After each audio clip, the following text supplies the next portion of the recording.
found these exchanges quite predictable. They've been well rehearsed before we took place. I do think the Prime Minister, with the greatest respect, has a tremendous skill in keeping a straight face whilst he's being so disingenuous.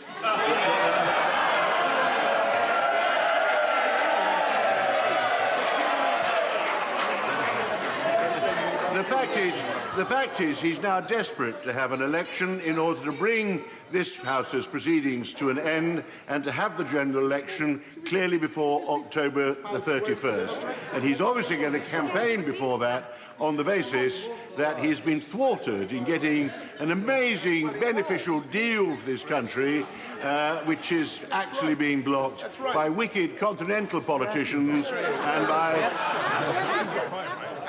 politicians and the MPs in the House of Commons who have no sense of the true national interest, which is to keep him in power. And it's wrong to say that the opposition to him is trying to reverse the referendum. A very large percentage of those who've been defeating him in the last 2 days are prepared to vote for Brexit. They voted for Brexit more often than he has. He caused delay in March and he caused delay in April, but we wish to do so on satisfactory and reasonable terms.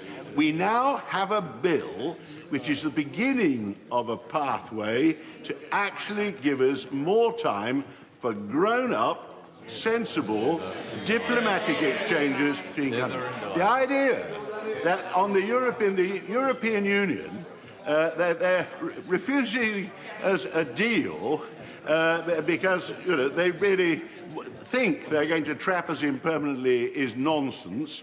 They're desperate to get a deal, but of course they're desperate to get a deal, but not so desperate that they're going to accept terms which will cause chaos in Northern Ireland, politically and economically, and will shatter the normal rules which hold together the single market and the customs union upon which they're based.